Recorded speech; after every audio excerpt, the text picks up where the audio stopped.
존경하는 국민 여러분, 존경하는 국회의장, 존경하는 동료 의원님 여러분, 더불어민주당 정동영입니다. 정확히 2년 반 전 윤석열 대통령 당선자는 첫 당선 기자회견에서 헌법을 존중하고 의회를 존중하고 야당과 협치하며 국민을 잘 모시도록 하겠다고 말했습니다.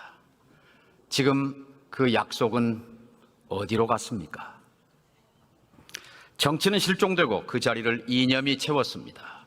역사 부정과 뉴라이트가 채웠습니다. 반국가 세력 척결이 채웠습니다. 조태열 외교부 장관 나오십시오.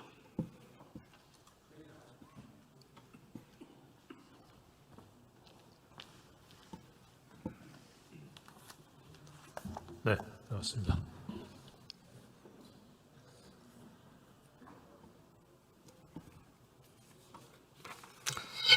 장관, 역대 정권 가운데 가장 저평가된 정부가 어떤 정부라고 생각하십니까? 제가 그런 평가를 할 입장이 있다고 저는 노태우 정부라고 생각합니다. 노태우 정부는 대한민국의 경제 영토를 확장했습니다. 중국과 수교했고 러시아와 수교했고 북한과 남북 기본 합의서를 체결해 평화 공존의 시대를 열었습니다. 장관, 우리가 중국과 수교한 뒤에 무역 흑자 총액, 중국에서 벌어들인 돈이 얼마나 되는지 알고 계시죠? 제가 통계를 기억하는 데 좀 약합니다. 통상국장도 하셨는데요. 7,200억 달러. 우리 돈으로 중국에서 번 돈이 1,000조 원가량 됩니다. 네. 그런데 지난 2년 동안 윤석열 정부 취임 이후 대중무역은 적자로 전환됐습니다. 그리고 500억 불의 적자, 그리고 수출은 줄어들었습니다. 그 핵심 이유가 뭐라고 생각하십니까? 기본적으로 양국 간 교역 구조, 투자 구조에 근본적인 변화가 있어서 우리들이 경쟁력을 상실한 게 측면이 크다는 게 가장 근본적인 원인인 것으로 알고 있고요. 또 미중 전략 경쟁으로 인한 지정학적 환경 변화가 또 본질적인 환경의 차이를 가져왔기 때문에 그렇게 생긴 것으로 저는 이해를 하고 있습니다. 그것은 광의의 이유고 핵심 이유는 외교 안보 전략의 급변침에 있습니다. 노태우 정부 이래 문재인 정부까지 7대 정권 35년 동안 우리 정부는 1동맹, 한미동맹을 축으로 1기본, 남북기본 합의서 체제죠. 그리고 3협력, 일본, 러시아, 중국과 우호 협력 관계를 유지 발전시키는 것이었습니다. 1동맹, 1기본, 3협력 맞습니까? 들었습니다. 네. 탈이념, 국익중심, 실용 전략이었습니다. 이 기간 동안 한국은 중진국에서 선진국으로 도약했습니다. 그런데 윤 정부는 불과 2년 만에 이 같은 기조를 완전히 뒤엎고 철진한 이념 중심으로 재편했습니다. 3적대, 북한, 중국, 러시아를 적대하고 1동맹, 한미동맹, 그리고 1중심, 일본을 대외 전략의 중심에 놓았습니다. 3-1-1인 셈입니다. 이념을 중심에 놓고 한일 관계를 중심에 놓은 결과 경제 영토는 쪼그라들었고 국익은 실종됐습니다. 민생의 고통은 심해졌습니다. 대중국 무역이 적자로 전락하고 러시아에 진출한 대기업들은 줄줄이 문을 닫았습니다. 상트페테르부르크 공장에 1조 원을 투자했던 현대자동차는 단돈 14만 원의 공장을 넘기고 쫓겨났습니다. 소위 이념 편중 외교, 가치 외교를 편 결과입니다. 장관, 그렇다면 이 정권에서 외교 안보 분야의 정책의 디자이너, 설계사는 누구라고 생각하십니까? 물론 대통령님이 진두지휘하시고 외교 안보에 관여하는 팀 멤버들이 하고 있다고 생각합니다. 장관께서는 정통 외교관이십니다. 무엇이 국익 외교인지 잘 아는 분입니다. 일본 중심 이념 과잉 외교를 청산해야 합니다. 장관의 할아버지는 헌법을 만든 재헌국회 국회의원이셨고 독립운동가였습니다. 장관의 부친은 지조론과 4.19 혁명의 노래를 지은 국민이 존경하는 조지훈 시인입니다. 장관은 외교 사령탑으로서 국익에 역행하는 진영, 편중, 외교 방향을 바로잡아야 합니다. 소신을 관찰할 수 없으면 직을 던지는 것이 맞습니다. 관직은 유한하지만 이름은 영원한 것입니다. 들어가시기 바랍니다. 저는 그런 신념으로 살아왔다는 말씀 드리고 들어가겠습니다. 안녕하십니까. 네. 대통령께서는 입만 열면 반국가 세력 척결을 강조합니다. 2024년 지금은 반국가 세력 척결을 말할 것이 아니라 국민 통합을 강조해야 할 때입니다. 사실 진짜 반국가 세력은 대한민국 헌법을 부정하는 세력입니다. 헌법은 대한민국 최고의 규범이고 그리고 5천만 국민이 합의한 공통 가치입니다. 인정하시죠? 네, 그렇습니다. 우리 헌법에는 대한민국의 국채, 정체, 국시가 다 들어 있습니다. 총리께서는 대한민국의 국채를 무엇이라고 생각합니까? 민주공화국이죠. 예, 말씀하신 대로입니다. 공화정의 핵심은 뭐죠?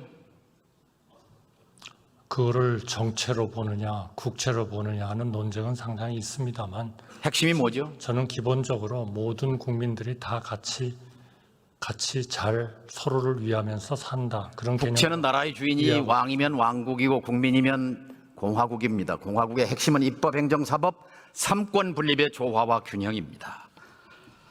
총리는 자유민주주의를 매우 강조하시는데 자유민주주의의 3대 핵심, 한 3가지 정도 핵심을 얘기해 보십시오. 글쎄요. 역시 법치주의, 삼권 분립, 그리고 모든 권력은 국민으로부터 나오는 그러한 그 국가의 기본적인 그 힘의 원천, 이런 것들이 국민이라는 거. 비슷하긴 합니다만 자유민주주의의 핵심 첫째, 개인의 자유와 권리입니다. 언론 자유가 핵심입니다. 두 번째, 법 앞에 평등입니다. 법치주의. 세 번째, 다수결 민주주의입니다. 이 3가지 모두 위협받고 있습니다. 총리 대통령께서는 뉴라이트가 뭔지 모른다고 말씀했습니다. 총리께서도 가치 없는 얘기다고 일축했습니다.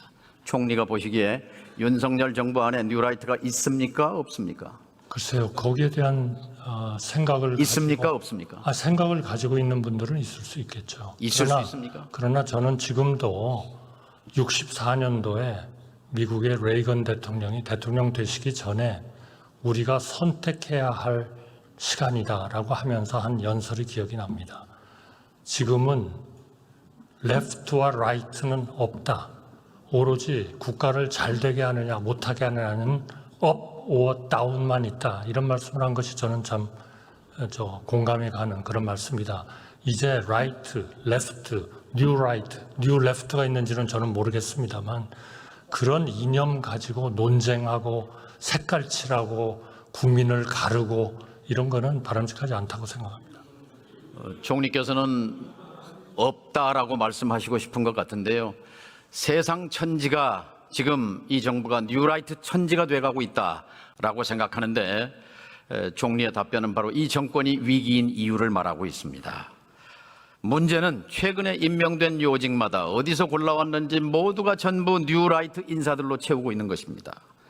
노동부 장관, 통일부 장관, 안보실장, 독립기념관장, 한국학중앙연구원장, 방통위원장 이루다 셀 수도 없습니다. 총리와 저는 깊은 인연이 있습니다. 제가 노무현 정부에서 NSC 국가안보회의 위원장으로 일할 때 총리께서는 국무조정실장으로 여기 참여하셨습니다. 네, 그렇습니다.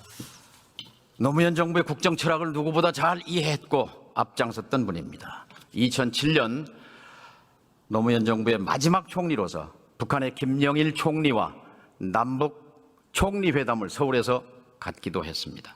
한반도의 평화 정착을 훌륭하게 뒷받침했던 분입니다. 제가 아는 한덕수 총리는 그런 분입니다.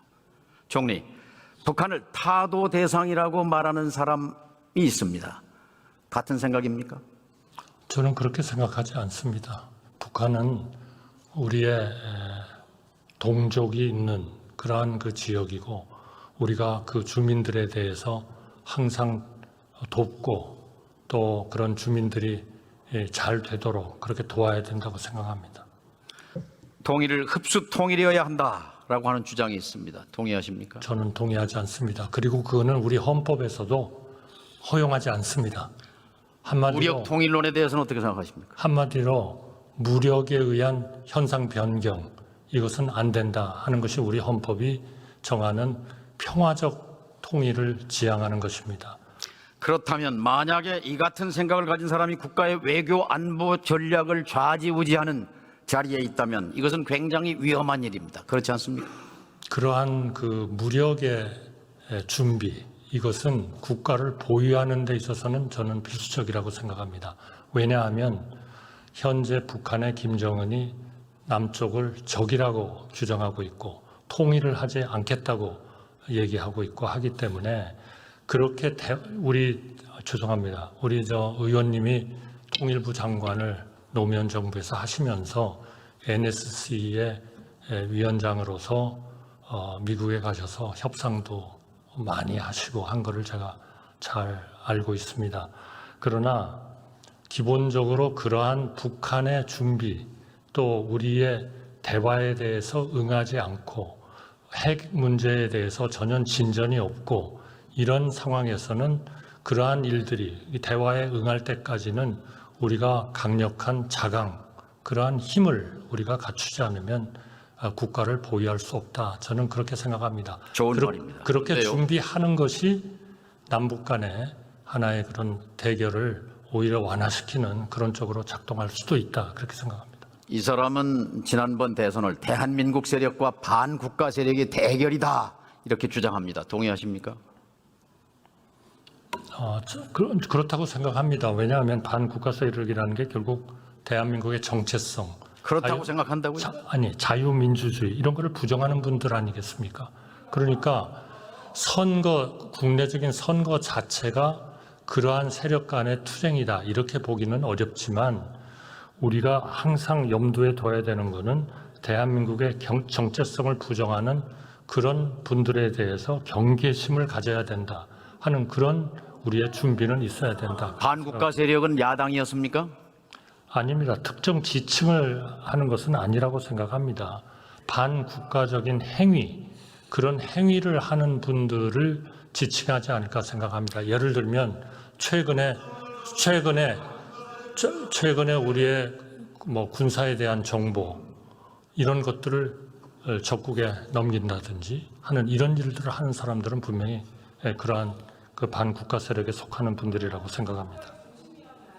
총리, 중일마라고 하는 말을 들어보셨습니까? 네, 들었고요. 그래서 제가 어제 죄송합니다. 한마디로 그 중일마라는 거를 말씀하신 분의 그 말한 전체적인 내용을 저는 처음부터 좀 끝까지 충분히 보고 이분이 어떤 뜻에서 얘기를 하는구나 하는 것을 판단해 주셨으면 좋겠습니다. 중일마라는 딱 그 세 글자를 가지고 얘기를 하니까 완전히 정신 나간 사람이 되는 거죠. 그런 게 아니고요. 그분이 얘기한 거는 일본으로 하여금 강제적으로 하고 싶지 않은데 강제적으로 사과를 하게 하는 것이 큰 의미가 없을 수 있다.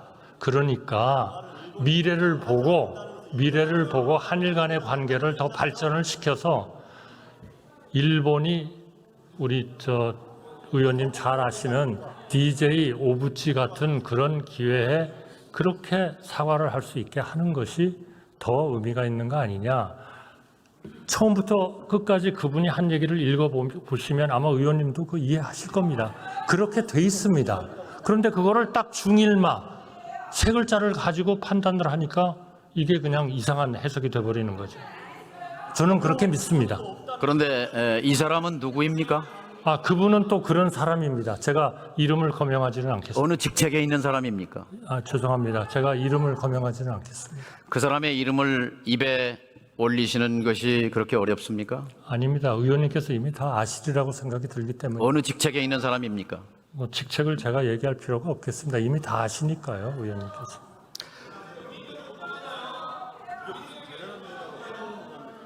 이 사람은 광복회 회장께서 용산 대통령실에 일본 밀정이 있다고 했던 바로 그 사람입니다.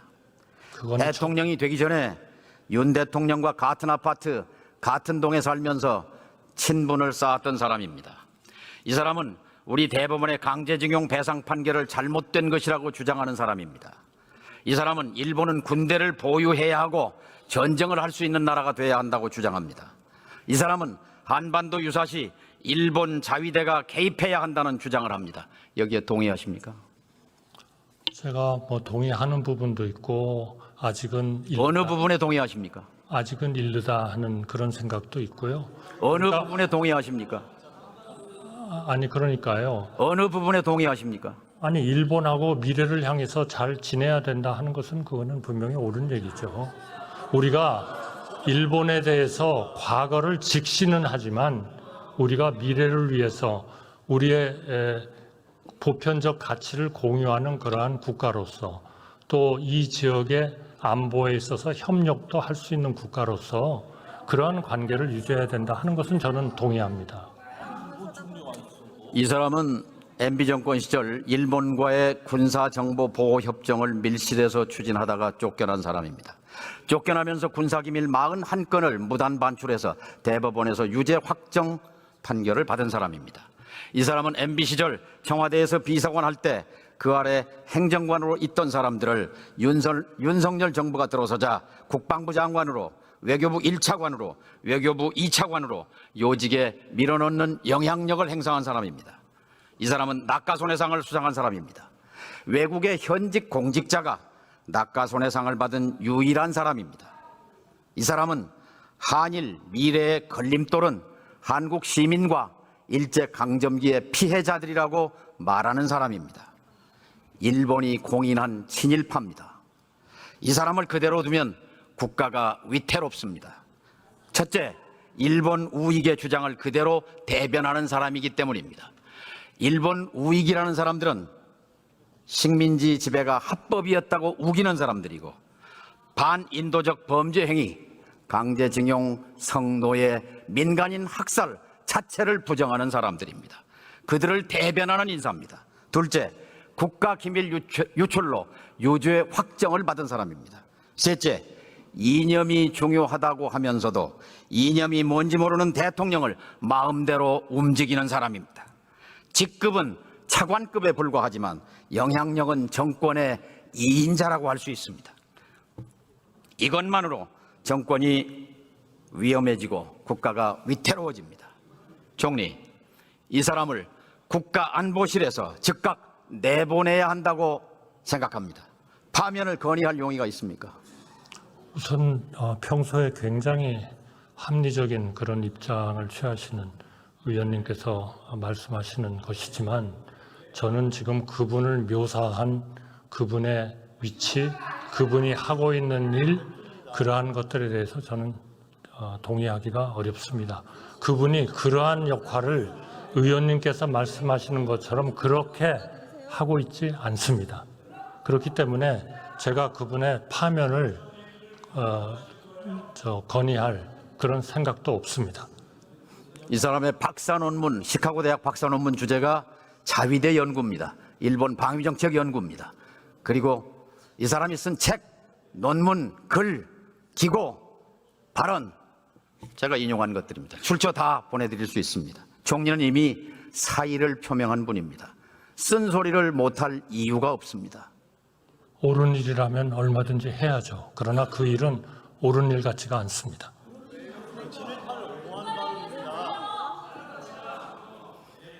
총리께서는 노무현 정부의 마지막 총리였고 이 정부의 첫 총리입니다. 본인은 어제 이 자리에서 나는 변하지 않았다라고 말했습니다. 노무현 정부 마지막 총리로서 그 소신을 지금 일말이라도 갖고 있다면 이 정부의 성공을 위해서도 아니 답답한 국민을 위해서 쓴소리하는 총리가 되시기 바랍니다.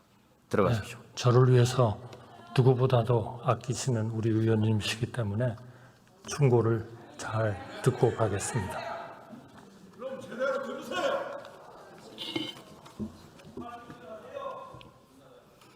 존경하는 국민 여러분, 대한민국 민주공화국 시민들은 지난 4월 총선에서 윤석열 대통령에게 국정 기조를 바꾸라고 명령했습니다. 제일 중요한 것은 이념이 아니라 민생이라고 명령했습니다. 한국 사회의 중요한 것은 반국가 세력 척결이 아니라 국민 통합이라고 명령했습니다. 민주공화국의 주권자들은 뉴라이트 같은 철진한 극우 이념을 버리고 민주화 이후 역대 정권들이 지켜온 평화의 철학, 공존의 철학으로 돌아갈 것을 명령했습니다. 이제 반환점입니다. 윤 대통령도 성공한 대통령이 되고 싶을 것입니다. 그러기 위해 쓴소리가 필요합니다. 쓴소리하는 총리가 되시기 바랍니다. 국정 기조를 바꾸지 않는 한 성공은 불가능합니다. 국정 기조를 바꾸라고 쓴소리하시기 바랍니다. 경청해 주셔서 감사합니다.